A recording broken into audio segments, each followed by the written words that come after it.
Hi everybody, welcome back to the Belt and Bond. It is Michelle here and thank you so much for tuning in to a video on our channel. If you have not subscribed yet, please click the subscribe button down below so that you become a part of the Belt and Bond and that you don't miss any videos that we put up. Also be sure to follow us on Instagram and like us on Facebook at the Belt and Bond. So as promised, this is another video of my expectations versus reality. This is the second one in the series, and this one is going to be specifically about labor. What did I go through during labor? And with labor, like, I had a lot of expectations from hearing stories from like friends, stories from my sister, stories, even from my mom about how I was born, because, they say that some stuff does run in your family, or sometimes, how you were born or how much you weighed and stuff when you were a baby is how much your baby's going to weigh. So I had a lot of expectations about labor. But the first one I'm going to talk about is my water breaking. With labor, I expected to know exactly what was happening, when it was going to happen, and like everything that they say happens in labor, I expected it to happen, because me, like, once I hear something, I'm like, okay, it's set in stone. So I expected to have like my water break. Now, I was hoping that it didn't happen like at work, because I worked up until 2 days before Scotland was born. He was born on a Friday. My last day at work was Wednesday. Not purposefully, but it just, kind of ended up that way. But I expected to have my water break. In reality, though, that did not even happen. Once I was in labor, I knew I was in labor because of my contractions. And I'll talk about contractions a little bit later in the video. But that's how I knew I was in labor. My water did not break.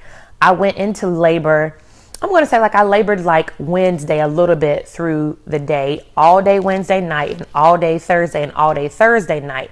But it wasn't until in the hospital, like maybe Thursday night, early Friday morning before Scotland was born, is when they actually had to go and break my water. So if you're expecting that to happen, from what I've read and from what I've heard, it doesn't always happen. Like, the breaking of the water is not, what always starts your labor. So in my experience, I expected it to happen so that, I would know, am I really in labor? But it didn't happen for me. They actually had to break my water. So that's one of the things.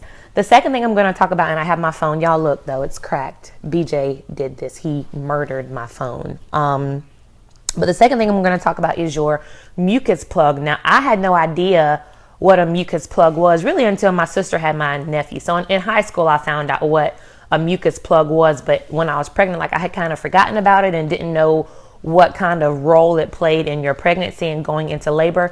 They actually talked about it in the childbirth class that BJ and I took at the hospital. But for your mucus plug, that's one of the signs of labor, that like once your mucus plug falls out, then like labor is kind of around the corner. So again, I'm reading it, I'm thinking it's going to happen to me. So I expected my mucus plug to just like fall out one day, like, towards the end of my pregnancy. Whenever I would use the bathroom, I'm like, looking in the toilet for it, listening, like, to something plop out. But in reality, again, that didn't happen. Like, it didn't just like fall out like, ooh, there it is. That did not happen. What actually happened was, I think my last 2 doctor's appointments before Scotland was born, I had to get checked cervically. So the doctor, stuck her hand up there, to feel around to see if I was dilating. She could actually feel Scotland's head. But the Wednesday before he was born, actually, I had a doctor's appointment that Wednesday morning, and she checked my cervix. And when she, took her hand out, she was like, you see this? This is like mucus plug, and this is stuff. And I was like, okay. So when she did that, I felt like something's going to happen soon, because she had all this like stuff up there on her hand. And then actually, though, Thursday, like Wednesday and Thursday, when I would use the bathroom, like little pieces of the mucus plug, hope this is not too graphic anyway, but little pieces of the mucus plug would like come out. So it did not come out all at one time. It would come out like piece by piece. So one thing I learned, though, during pregnancy is like everything you expect, everything that you read, everything that you hear is not going to happen to you. Like, every person is different. Every child is different. Even children, from the same mom, like every labor is different. So everything you hear that happens may not happen to you. I'm just trying to be, helpful, give you some of my expectations, but then to tell you like what really happened. And then contractions, because those are like the big thing. I expected, I thought I would like recognize when I was having contractions, because through my pregnancy, I would have like cramps towards the end, but it felt like a menstrual cramp. And to me, I don't even think it was necessarily Braxton Hicks. Like, I will honestly say that I don't think I ever had Braxton Hicks contractions, which are the, you know, false pre-labor contractions. I don't think I ever had those. I expected, like, when I started having contractions to know, okay, these are contractions.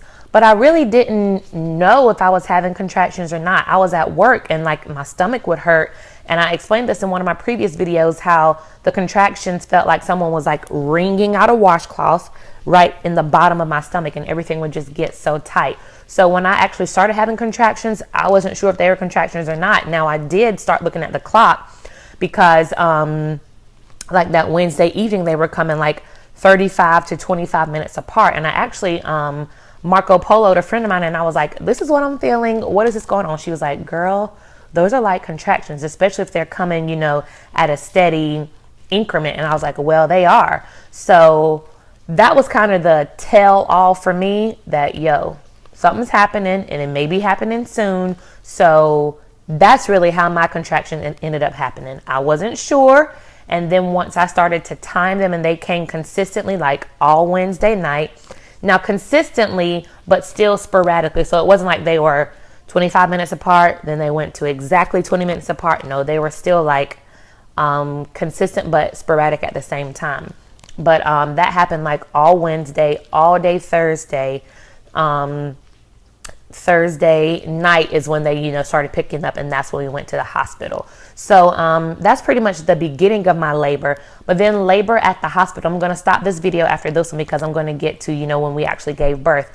But labor at the hospital, I was really expecting to be kind of like nervous, frantic, frazzled, uneasy. You know, people had told me labor at home because once you get to the hospital, like you can't move and all this other kind of stuff. But in reality, like it wasn't really bad. I was very comfortable. And a lot of people tell me that like, you're so calm, you're a calm person. While on the inside, I'm like bugging out. But I was really calm. I didn't expect to be. But then like, of course, I had never done this before. So I was just kind of like going with the flow at the same time. But what really made me comfortable, and I'm going to be honest, is getting that epidural. In my mind, I didn't want to get it. But at the same time, I knew that I didn't want to be tired from like the pain of having the contractions. So once I got the epidural, it was, and I'm not saying you should get it, or I'm not saying that you shouldn't get it. It's your own personal preference. But I was able to just enjoy the moment, like enjoy that last time of it being me and BJ by ourselves.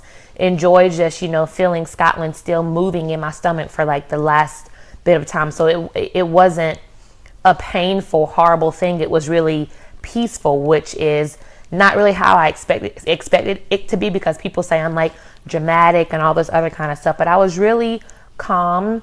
I was able to sleep, which was really good. But during labor, though, the nurses do come in and check you quite often to see how you're dilating, if your water has broken and things like that. So I had this little peanut shaped thing that they put in between my legs for me to sleep with to kind of help open up my cervix and everything. So the one thing that I kind of didn't expect was that every time she came and checked me, I had to switch sides of how I was sleeping to kind of give my body like equal time on each side. So I would be sleeping on my right side, she'd come and check me, then I'd turn over to the left side. But labor like was not bad. I would do it again. I'll talk about some things that I maybe don't want to do again after like, you know, giving birth and, you know, things in motherhood. But the labor was not bad. So if that's something that you are getting like anxiety about, or like what's going to happen, how are these contractions going to come, is my water going to break, where's my mucus plug going to fall out at, you know, just, you know, calm down, enjoy the moment. That's one of the things like I would just want to leave you all with for like a Michelle's mommy moment is just enjoy the moment. Like don't bug yourself out so much about worrying, you know, how it's going to happen, when it's going to happen, or you know that it's going to happen. Trust me, you will know. And if you don't know, I'm sure there's Google. I'm sure you have a mother, you have a sister, a friend that has had a child. You have me with these videos, so subscribe. But yeah, like you have somebody that you can, you know, talk to and kind of just help you out along this journey. So I don't want these videos to be too long. The next one I'm going to talk about actual giving birth, and then the last one is going to talk about just expectations versus reality as far as motherhood this year. And I think this will be a good time to do it because I've been, you know, a mom for almost 9 months now, so I'm able to kind of like go back and reflect on some things. So I greatly appreciate you guys' support. Make sure you give me some feedback or list any questions that you have in the comment section. I love to read your comments and reply to all of them. And again, just continue to be bold, be blessed, and be bonded. Thank you so much for watching The Belton Bond. Bye-bye.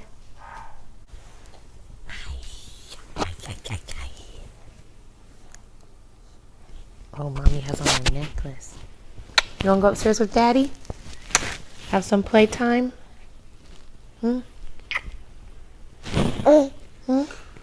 I love you. The sock coming off. No, I just pulled the sock up on him.